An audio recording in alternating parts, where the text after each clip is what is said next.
কবরে যখন আপনি যাবেন এই সময় মানুষের রূহটাকে মুআল্লাক এইভাবে ঝুলন্ত অবস্থায় থাকে। এই রকম ঝুলন্ত অবস্থায় যখন একটা মানুষ মারা যায় তখন গ্রামবাসীরা দেখার জন্য ছুটে সবাই আসে। হায় হায় হায়, লোকটা কত ভালো ছিল, কত না ভালো ছিল, জমি জায়গা প্রচুর ছিল, কিন্তু আল্লাহু আকবার, যারা নাফরমান বান্দা, যারা নাফরমান বান্দা হবে তারা বলবে আমি তো কবরে যেতে চাই না। তাদেরকে বলবে তারা দাঁড়াও, আমার 2 বিঘা জমি আছে, আমাকে একটু জমির দিকে যেতে দেই, আমার বড় একটা অট্টালিকা বাড়ি রয়েছে, তাকে আমি দেখতে দাও। কিন্তু যারা ভালো মানুষ হবে, যারা পরহেজগার হবে, যারা মুত্তাকি হবে, আমার আল্লাহ বলতেছেন শোন রে বান্দা, মনে রেখো, জেনে রেখো, আমি আল্লাহ ঘোষণা দিলাম আমি সকলের জন্য আমি জান্নাত বানাইনি, সবার জন্য আমি জান্নাত বানাইনি। আল্লাহকে জিজ্ঞেস করুন, হে আল্লাহ আমাদের প্রতিপালক, তাহলে কার জন্য তুমি জান্নাত বানায়াছো? আমার আল্লাহ পাক পবিত্র কোরআনে বলেন, আল্লাহু আকবার বলতেছেন, ওয়া উজলিফাতিল জান্নাতু লিল মুত্তাকিন। জোরে বলুন না, আর একটু জোরে। এ বান্দারা আর একটু জোরে বলেন আল্লাহু আকবার, আর একটু জোরে বলেন আল্লাহু আকবার। তাহলে একটা কথা বলি, মনে রাখবে, আসল আসল, নকল নকল, কি বলে ঠিক না? নকল যত জাকিরের করো না কেন, নিজের একটা স্বাধীনতা আছে। নকল করে কদিন চলবি?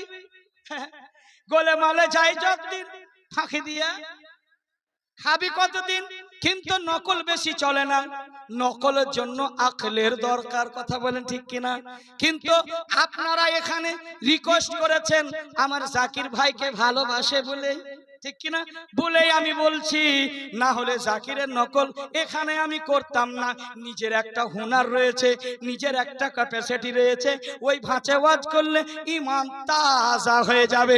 এবার চলুন, আল্লাহ পাক জাল্লা জালালুহু ওয়া আম্মা নাওয়ালুহু বলে, বান্দা বান্দি শোন, আমি আল্লাহ ঘোষণা দিলাম তোদেরকে একদিন দুনিয়া ছেড়ে চলে যেতে হবে, তোদেরকে চলে যেতে হবে। কিন্তু যারা না ফরমান বান্দা, যারা না ফরমান, আল্লাহু আকবার, হযরতে আমর বিন আস বিশিষ্ট সাহাবী, তিনি বর্ণনা করতেছেন, আল্লাহু আকবার, মৃত্যুর আগে আপনার একটা যন্ত্রণা আসবে, মৃত্যুর আগে আপনার আমার যন্ত্রণা আসবে। বেটিরে, এ হাসানপুরের মা, মা বোনেরা যারা পেছনে আছেন তেনারা সম্মুখে চলে আসুন, যারা পেছনে দাঁড়িয়ে আছেন সম্মুখে, আর যদি কেউ একটু আগে আসেন একটু ভালো হয়, জায়গা পেছনে হচ্ছে না মেয়েদের। এমন একটা টেढ़ा যা, এরা যদি চায় কবরস্থান পৌঁছে দিবে। কথা বলেন কিনা? আমি 2টা মাছ খাবো, ও বলে আমি 1টা না 3টা খাবো, এই করে তো কবর পৌঁছে দেবে। মা একটা এসো, মা একটা এগিয়ে যাও, মা সোনামণি আমার, এসো সোনামুখী, এসো আস্তে আস্তে এসো, তোমার এসো, পিছনে জায়গা হচ্ছে না মা, একটু এসো, একটু জোরে বলুন না সুবহানাল্লাহ। এই যে দেখেন আসছে, আমার মায়েরা আসছে, দেখেন কত সুন্দর মা, এখানকার ভালো মা গো, সুবহানাল্লাহ, মাশাআল্লাহ। গত রাত্রে যেখানে মোরারাই বীরভূম মলাইপুরে ছিলাম, আহারে মানুষের ঢল, আল্লাহু আকবার, যে মোহাব্বত। ওখানে আমি বললাম মৌলানা মুআজ্জম সাহেব কালিমিকে যে হুজুর ये सब दीवाना दीवाना है सैयद फरीदुद्दीन अलैहि रहमत दीवाना। तकबीर नसलात या रसूल अल्लाह के आला हजरत जिंदाबाद, मसलक के आला हजरत जिंदाबाद, शिरीन 5000 টাকার দাতা जिंदाबाद, नारे तकबीर अल्लाह अकबर। ए मां बस बस रे, बस मां बस बस, আহারে বস, জান্নাতি মায়েরা আল্লাহ তুমি কবুল করো, आमीन सुम्मा आमीन। আর যখন কালেকশন করব তো জোড়া হয়ে যাবে ইনশাআল্লাহ। আমার শিরিন এই যে দিয়েছে এক বোন নাকি, না না, হ্যাঁ আচ্ছা, আপনি শিরিন নাম ছেলে, আমি তো কনফিউজ হয়ে গেলাম গো। শিরিন নাম ভাই আমার দিয়েছেন। আরেকজন ওনার কোনো বন্ধু হতে পারে 5000 টাকা, যে আমি ওর সাথে তার হাসরটা জান্নাতে হবে, আছে কেউ দিন ভাই? ভাই একটা কলম আর দেখবো। এ মা প্লিজ কথা বলবে না, একদম সাইলেন্ট। এবার চলুন হাদিসটা আমি বলবো, আপনাদের ঈমান তাজা হয়ে যাবে। নবীর বেটি ফাতেমা 11 দিন বিবাহর পরে কি ঘটেছিল তার বাড়িতে, ইনশাআল্লাহ হাদিসে আমি যাব।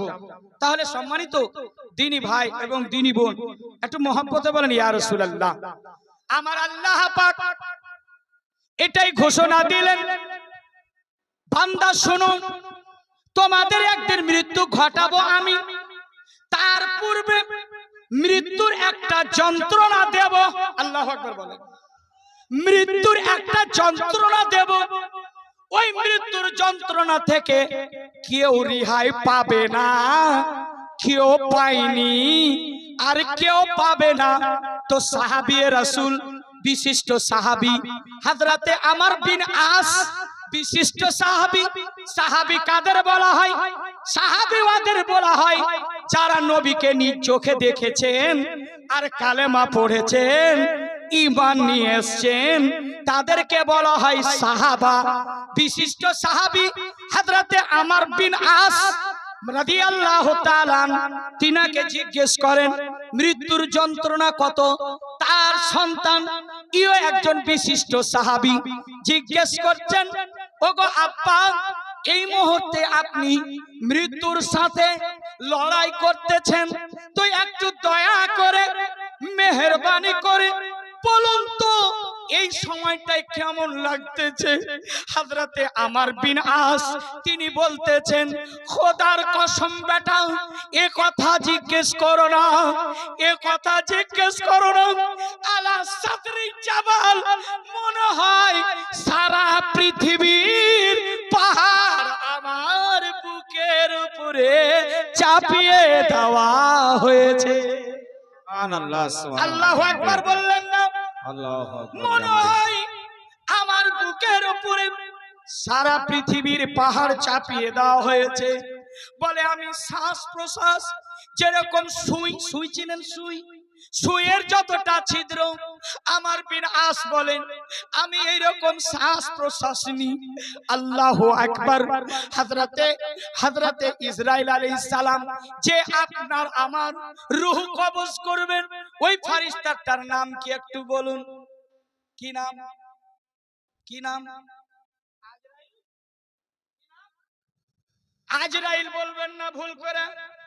মা বোনেরাতে বলে, কথায় কথায় বলে দেয়, তুমি তো একেবারে আজরাইলের মতন গো, বলে কি বলে না? কিন্তু এই কথা কোনো ব্যক্তিকে বলা যাবে? কথা বলেন যাবে না? তাহলে শুনে রাখুন, উনার সঠিক নাম ইসরাইল আলাইহিস সালাম, যিনি মালাকুল মউত আপনার আপনার আপনার আপনার আপনার আপনার আমার রূহ কবজ করবেন। শুনে রেখো হাসানপুরের মানুষ, মনে রেখো, জেনে রেখো, ওই ফেরেশতা থেকে কেউ ছাড় পাবে না, কেউ ছাড় পাবে না। ইমাম মুসলিম বয়ান করতেছেন 70 থেকে 80, এর মধ্যে গল্প শেষ। গল্প শেষ করে পটল তিলা কবর, বুঝতে পারলেন না? হ্যাঁ, 60 থেকে 70, 80 এর ঊর্ধ্বে নয়, এই পর্যন্ত আপনার গল্প শেষ। আপনার আমার রূহে পাক কবজ করবে।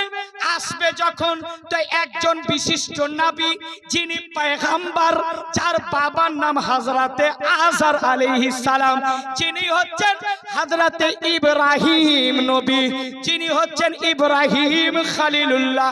হযরতে ইব্রাহিম খলিলুল্লাহ মালাকুল মউতের সাথে সাক্ষাৎ, তিনি বলতেছেন, ও মালাকুল মউত, এ ভাই একটা কথা বলি, আপনার কি আসল রূপটা দেখাবে? আপনার কি আসল জিনিসটা দেখাবে? তখন বলতেছেন, না গো আল্লাহর পয়গম্বর, আপনি দেখতে চাহেন না, আপনি দেখতে পারবেন না। আমি ইসরাইল, আমার যদি চেহারা দেখেন, আপনি জমিনে দাঁড়িয়ে থাকতে পারবেন না, আপনি জমিনের বুকে পড়ে যাবেন, আপনি জমিনের বুকে পড়ে যাবেন। হযরতে ইব্রাহিম নবী বলেন, বারবার আরজি করে বলেছেন, একবার আমারে দেখান, একবার দেখান। হযরতে ইসরাইল আলাইহিস সালাম মালাকুল মউত বলেন, ঠিক আছে ইয়া রাসূলুল্লাহ, ইয়া হাবিবাল্লাহ, আমাকে 30 সেকেন্ড সময় দিন। হযরতে ইব্রাহিম নবী 30 সেকেন্ড সময় দিলেন। 30 সেকেন্ড সময় দেওয়ার পর নিজের যখন আসল চেহারায় আসলেন, ইসরাইল আলাইহিস সালাম, খোদার কসম, হযরতে ইসরাইল আলাইহিস সালামের সর্ব শরীর দিয়ে আগুনের ধোঁয়া বের হয়, আগুনের ধোঁয়া বের হয়। এতটুকু লম্বা, এতটুকু হাইট, হাতের নাখুনগুলি বড় বড়। তা দেখে হযরতে ইব্রাহিম নবী যখন হযরতে ইসরাইলকে, মালাকুল মউতকে দেখে, হযরতে ইসরাইলকে দেখে ইব্রাহিম নবী দাঁড়িয়ে থাকতে পারলেন না, জমিনের বুকে বেহুশ হয়ে পড়লেন। একটু জোরে বলুন। মালাকুল মউত ইসরাইল আলাইহিস সালাম, সম্মানিত ভাই, যে ফেরেশতা আপনার আর আমার রূহ কবজ করবে, মা আমার দিকে দেখেন, আমার দিকে কথাগুলো, পয়েন্টগুলো মনে করবেন। যে ফেরেশতা আপনার কাছে যখন আসবেন, 1 সেকেন্ড এই দিকে করবে না, ওই দিকে করবে, নির্ধারিত সময়ে আপনার কাছে উপস্থিত হয়ে যাবে। ভাই সম্মানিত মায়েরা, ইসরাইল ফেরেশতা মালাকুল মউতের ফেরেশতার চেহারা দেখে হযরতে ইব্রাহিম নবী দাঁড়িয়ে থাকতে পারলেন না, জমিনের বুকে পড়ে গেলেন। হযরতে ইসরাইল আলাইহিস সালাম যখন নিজের আবার পুনরায় নিজের লেভেলে, নিজের ভেসে আসলেন, তো দেখতেছেন হযরতে ইব্রাহিম নবী জমিনের বুকে পড়ে আছেন। কিছুক্ষণ পরে যখন হুঁশ ফিরল, জ্ঞান ফিরল, ফুরার পরে ইব্রাহিম নবী দাঁড়ালেন। দাঁড়ানোর পর বলতেছেন, ওগো ইসরাইল, আপনার যে এত ভয়ানক সূরত, আপনার যে চেহারা, আমি ইব্রাহিম সহ্য করতে পারলাম না। যারা খারাপ মানুষ হবে, যারা নাফরমান বান্দি বান্দা হবে, তার রূহে পাক আপনি কেমন করে কবজ করবে, একটু দয়া করে বলুন। হযরতে ইসরাইল আলাইহিস সালাম বলছেন, যারা সূরা ইয়াসিনের তেলাওয়াত করবে, পবিত্র কোরআনের তেলাওয়াত করবে, যারা নামাজি হবে, যারা পরহেজগার হবে, তাদের জন্য আমি এমন ভাবে রূহটাকে বের করব, যেই রকম মা বোনেরা, বিটিরা নিজের সন্তানকে দুধ পান করতে করতে যেমন বাচ্চা ঘুমিয়ে যায়, ওই রকম আমি ওই মানুষ ব্যক্তির রূহখানা বের করব। কিন্তু যারা নাফরমান, যারা এক ওয়াক্তে নামাজ পড়ে না, যারা রোজার মাসে রোজা রাখলো না, যারা শ্বশুর শাশুড়ির সেবা করলো না, মা বাবাকে দুটো মুঠ ভাত খেতে দিল না, যে স্বামীর সেবা করলো না, যে স্বামীর অত্যাচার করলো, আর যারা স্ত্রীকে অত্যাচার করলো, আমি তার রূহটা এমন করে কবজ করব। ইব্রাহিম নবীকে বলতেছেন, মালাকুল মউত, আমি ওই নাফরমান বান্দার রূহটাকে এমন করে কবজ করব। তাহলে শুনুন, আমি ইসরাইল, আমি যখন প্রথমে তার কাছে যাইব, প্রত্যেকটা মানুষের নাম নোট করা আছে। শাবে বারাতের রাত্রে নামগুলি নোট করা হয়। এই বছর কে কে মারা যাবে, কে কে হজ করতে যাবে, কোন জায়গায় মারা যাবে, সমস্ত নোট করে